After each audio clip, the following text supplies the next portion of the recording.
3, 2, 1. Here we go!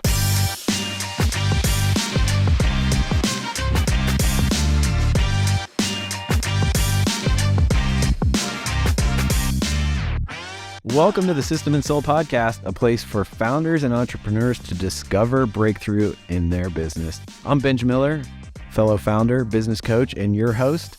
This is your place to gain clarity and control as you lead through the challenges you face every day in your business. Running a business is just hard, so we're bringing you the conversations with people who are figuring it out, have figured it out, to help you find breakthrough. Welcome to the System and Soul Podcast. Ladies and gentlemen, welcome back. I hope you're having an amazing week. It's about to get better. Today's going to be so fun because I've got my friend Gary Held with us. Gary is a coach with us at System and Soul. He works with Red Admiral Ventures. This guy, I can't even begin to tell you his resume. We're going to dig into it with him a little bit, but if you, he fits in the lineage with me of people like Forrest Gump and Walter Mitty, whatever that movie was, just people with incredible stories, incredible backgrounds. And the longer, more time you spend with him, the crazier the stories get. But he's got a lot of wisdom and experience to share with us as we are leaders doing this thing called business. Gary Held, welcome. I'm so glad we're hanging out. Thank you, Benj. It's good to be here. So I'm going to start the same way I always do, and then I might take a little detour. But what is one Googleable fact, ungoogleable fact about you that the rest of the world doesn't know? Okay. First of all, I went through college and law school in 5 years. I cut off a year of college, cut off a year of law school. I came out of law school and started practicing law. I'll never forget the first client that came to me, and he sat down in my office and he told me his tale of woe. And the first thing I thought was, wow, you need a lawyer.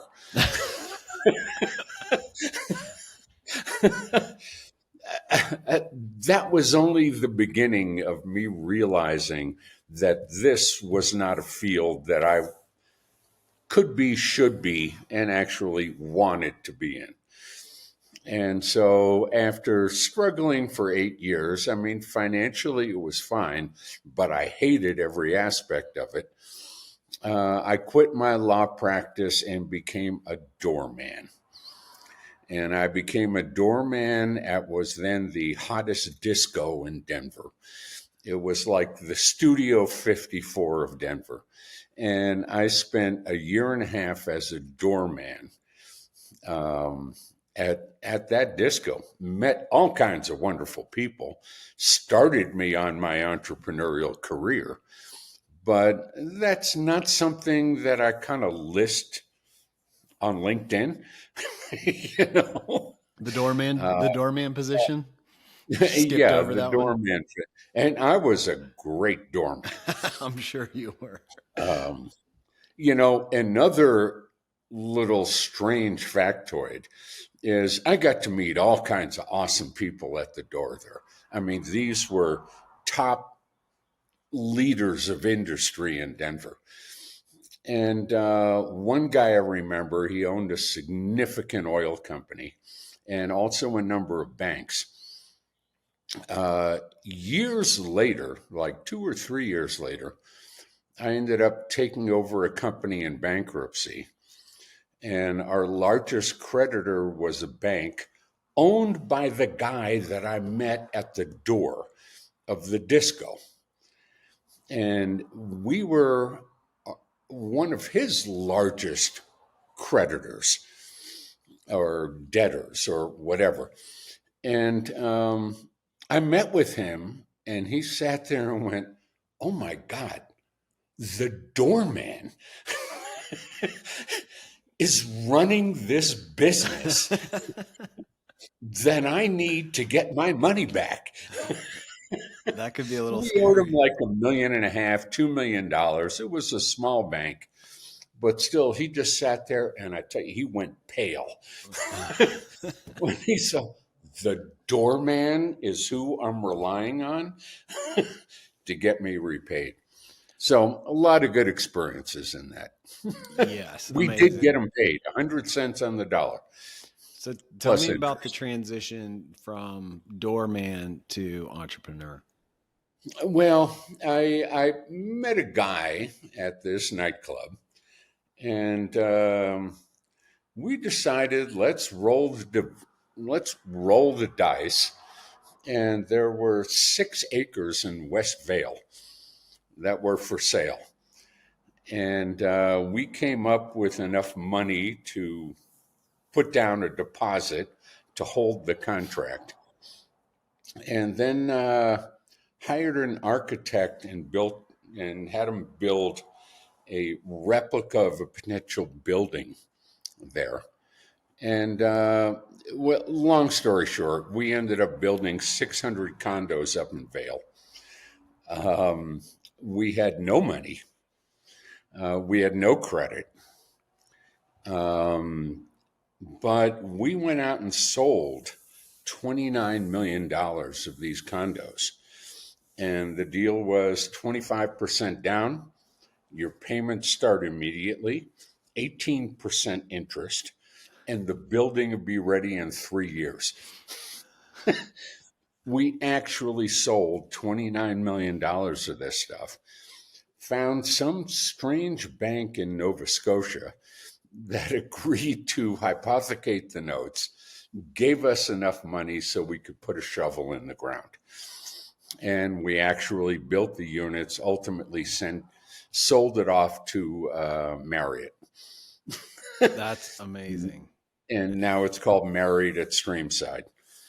We were very cute. We had 5 buildings: A, B, C, D, and E: Aspen, Birch, Cedar, Douglas, and Evergreen. And that's what kind of started it. That sounds like a juicy first bite at the apple. Yeah, yeah. And I'll, Fortunately, we avoided the worm. which does pop up now and then. Yes. And for the sake of everybody who hasn't seen your resume, Gary's taken several companies public since then, several other great entrepreneurial success stories, a sage in the space. And I asked him, what are the 3 things we're talking about today? What's top of mind? He spends his life now pouring back into other entrepreneurs that are on the same journey.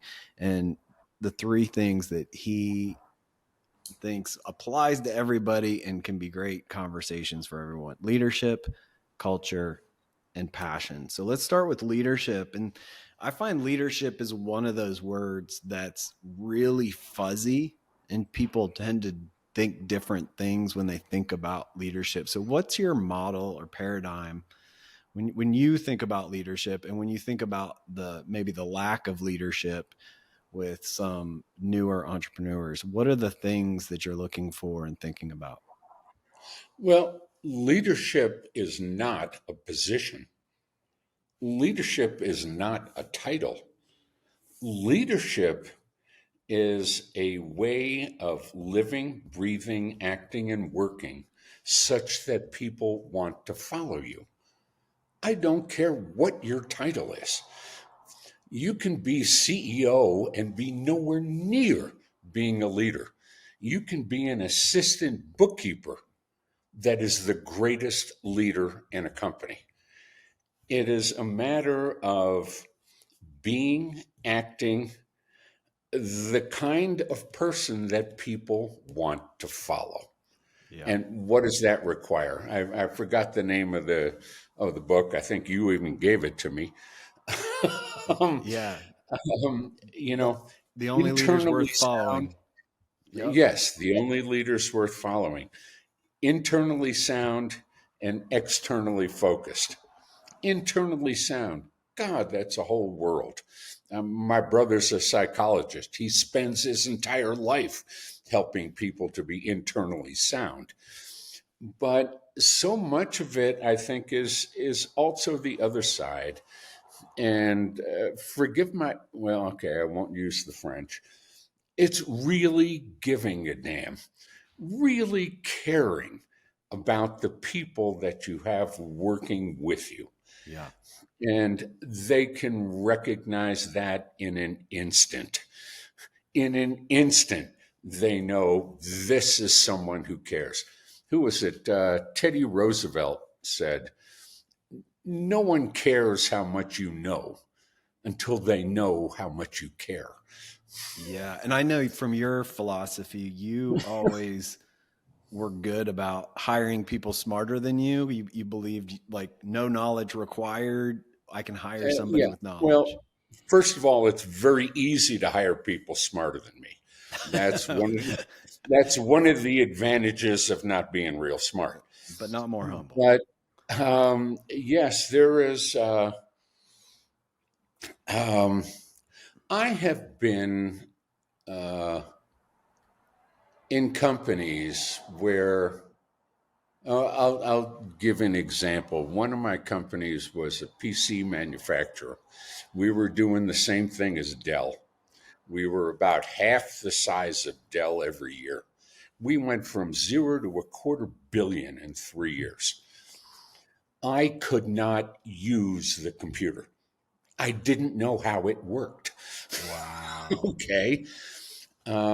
I could use a Macintosh, and I actually took our little logo and put it over the Apple on my Macintosh on my desk because it was embarrassing that I could not even use the computers we made. It doesn't make any difference. Yeah. All business is business. What I like to say is that it's all ladies' shoes. What And do you that mean? is that if you can design and develop something that the market wants, produce it for one price, sell it for another, and keep your costs less than the difference, you're going to make money. I don't care if it's ladies' shoes, computers, anything else, software, services, makes no difference. That same formula applies. And you don't need to know anything. That's Max amazing. Factor. I don't know if you've ever heard of Max Factor. Huge cosmetics company. The guy never wore makeup, right? Right. But he found people who knew makeup. Yeah. And if you can do that, you can do anything that you want. Never let a lack of knowledge get in your way. Knowledge you can acquire, you can license it, you can hire it, you can partner with it, you can create it on your own. Never let that stop you from what you want to do. So we don't need knowledge, but we do need leadership. And I'm guessing we need these other two. Talk about You culture. need you need passion. And leadership ties into culture. Um, how do you define culture? Culture is, and at least in my view, it's a way of doing things, and Mm-hmm. it's an attitude, it's a mindset. And people come in to interview for jobs, they recognize that, they see that. I used to go to hire people and we'd sit down for 20, 30 minutes, have a discussion, and they go, "Well, why should I work here?" And I said, "Listen, you take the next 30 minutes, go. Just go. Walk anywhere you want in this company. You need a pass? Here's a pass. You go and talk to anyone you want to talk to and ask them, what is it like to work here?" Inevitably they come back and go, "Are you kidding me?" Yeah. I want to work here now. Mm. And it's because of culture. It's because, and it ties so much into leadership. It's because people know that management cares. Yeah. And part of that, one of the big issues that I've always had in culture is my own philosophy of no secrets. You have no secrets from anyone in the company. We used to put up our financials every month in front of the whole company. and say, now you notice we're not going to be able to make payroll. Okay. But they also knew everyone got paid except for the top four. Mm, The top four sucked it. yeah. Okay. They didn't take the income. Somebody is sitting there going, I want to know what the guy next to me makes. Not a problem. Why are they making 10 grand more than me? I'll tell you. And if I can't tell you, then you ought to make the same amount or Yeah. they ought to be reduced. Yeah. No secrets. Everyone knew what everyone got paid and why they got paid it. And you need to be able to justify that. That is culture. That together with just having some fun, What you did know? people, when you sent people out, if you can remember back on Yeah, their office interviews, walking around, what were yeah. some of the things that they heard that that perpetuated that? I mean, obviously, I wasn't there, but I'm pretty sure from the feedback I got is all the employees say, we love it. This is the best place I'd ever want to work. And, we used to run into problems with the Department of Labor because our employees didn't want to go home. And I'm going, this is Saturday. I'm in the office. Why are you here? Oh, well, we want to get this done and that done because we need to do this. And I said, I can't pay you for that. Doesn't make any difference. We want the company to be successful because they also knew that I wanted them to be successful. Yeah. Just as every company has their goals, their objectives, their targets, so does every human being. I want to be able to spend more time with my family. Great. How do we work together to get you there? Yeah. And, you do that, people will follow you to the ends of the earth because they know you care. Yeah. What were some of the things that you were intentional about doing that showed them that you care or that they got that impression? Um, the biggest thing is being human, realizing that you have a life and work is only part of that life. I do whole company meetings every month, and the atrium of our building was 2 stories with a staircase kind of running down the center and Yeah. a little platform in the middle. And I'd have 1,000 employees, 360 degrees on 2 floors. And I'd go out and talk to them every month.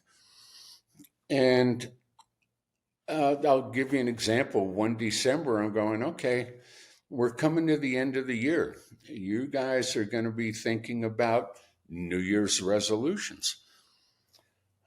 Are you going to be a better father? Are you going to be a better wife or husband? Mm-hmm. Um, think of the resolutions you made last year. How are you going to change those? What is that going to? The point is, it had nothing to do with the business. It had to do with them as human beings. Yeah. And they saw that what was most important to me that month was them as a Yeah. human being. Yeah. And that changes the world. Yeah. So, That's right. And yes, 100%. and that also extends to the senior leadership team. You want to make sure that they feel like they can come up and say, Gary, I heard your latest idea. It's the stupidest thing I ever heard of. Yeah. Okay. Yeah. And they need to be able to say that and feel comfortable about it. That's so true. It's so important how we build those relationships with our senior leadership team because they're subconsciously going to go reinforce that same type of relationship with their direct reports. And so Yeah. if we're not healthy, it doesn't matter who we hire, it's not going to go well downstream. No. And with regard to a senior leadership team, I ended up taking over a company the day it filed Chapter 11.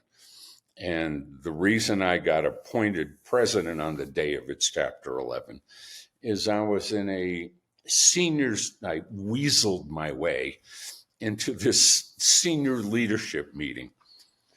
And I prepared for this, and I got up and I chewed out everyone on the senior leadership team.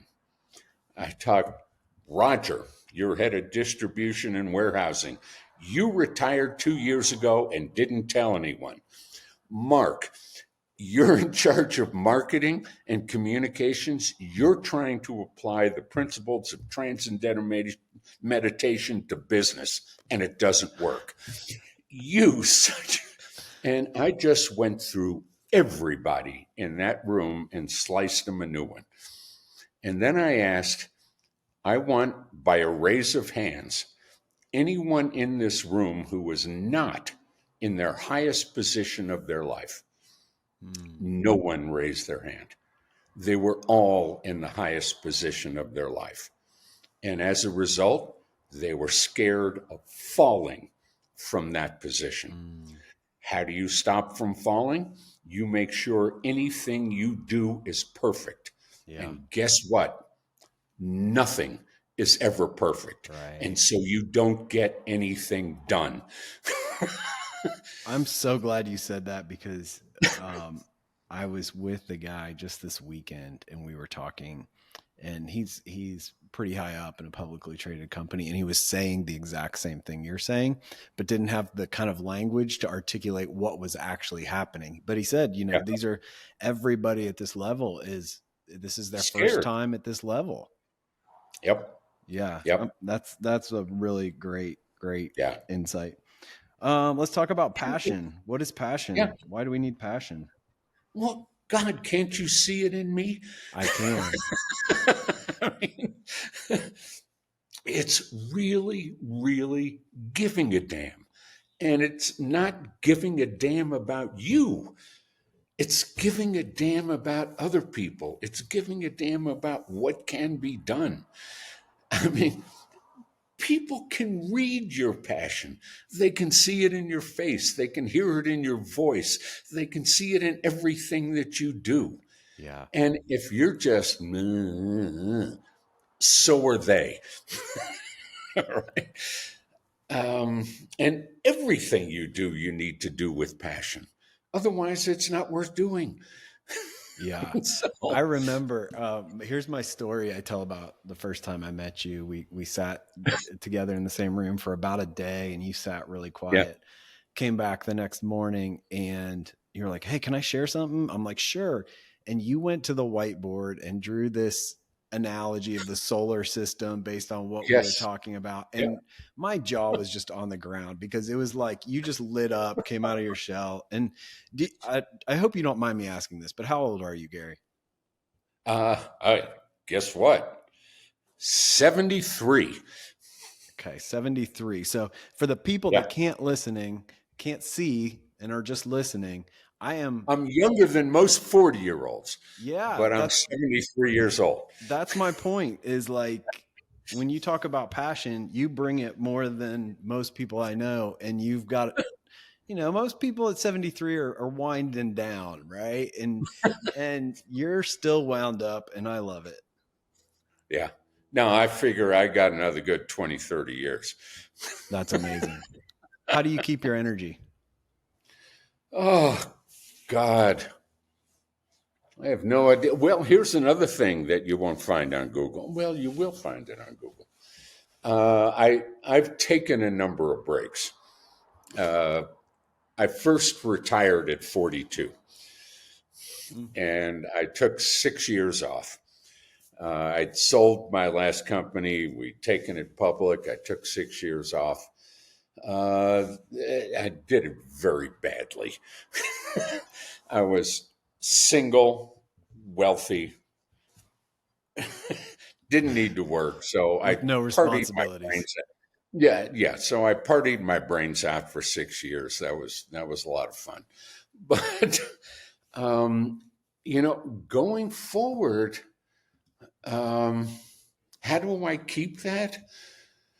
I keep it because I really care. It is absolute magic when an entrepreneur can start a business and operate it properly and be the kind of leader that they can be. Yeah. What they can do is boundless. How can someone not get excited about that? I mean, I find that impossible. Yeah. Yeah. Yeah. So, just my nature. I find it incredible. I think it is wonderful. Okay, another weird little story. I ran a nonprofit for 10 years. We had a statewide network of technology and business incubators. We had the largest network of angel investors. We did about 4,000 companies over 10 years. Our governor here now, Jared Polis, he was on my board.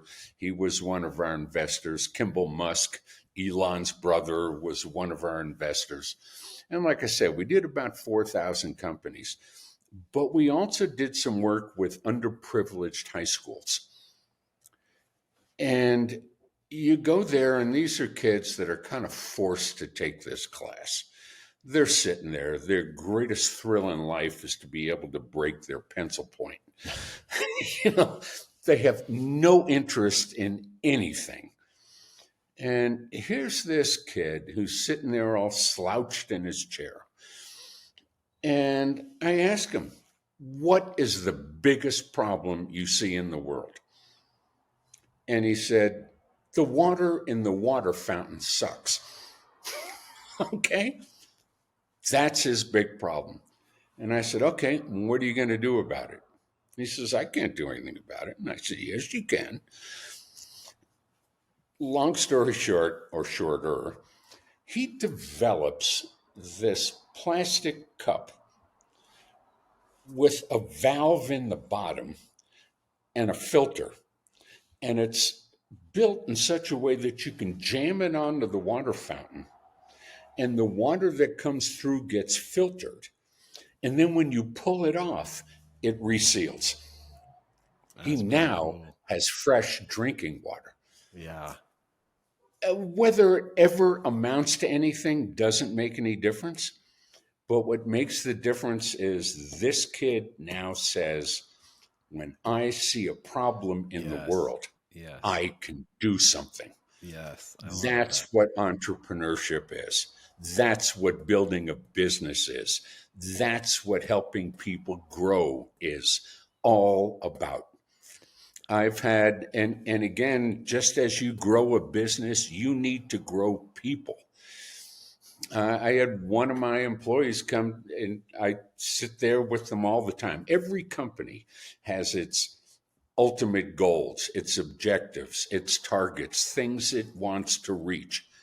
So does every individual person. Yeah. And so I bring in a guy, he's my VP of manufacturing, and I said, where do you want to go? And he says, I want your job. I said, awesome. Why don't you think you have it? And he said, because I can't understand financials. And I said, okay, I go through our financials every week. I want you to come here, spend an hour every week, and we'll go through those together. And I'll teach you because I want you to be able to get there. Now, tell me, will this guy follow me anywhere? Yeah. Yes. Yeah. Yeah. So I'm sorry. I go off on this. No, that feels like a mic drop. That's part of what passion is. Yes, no, you live it, and not just the passion, but you also bring a lot of wisdom and a lot of joy, and you make me better every time we spend time together. So thank you for this so much. Red Admiral Ventures, is that the best place to track you down? Yeah. Yep. Okay. Red Admiral Ventures. We'll put that in the show notes. Go check out Gary. He is so gracious with his time. If you listen to this and are curious, have a business case for him, he is here for those conversations. So reach out to him. Any final words, Gary? Yes. Be prepared for passion. Okay? You don't do this if you're being weenie. You need to go for it. And if you want to go for it, man, I'll help you get there. That's awesome. All right. Gary, thank you so much. System and Soul, we'll see you again next time.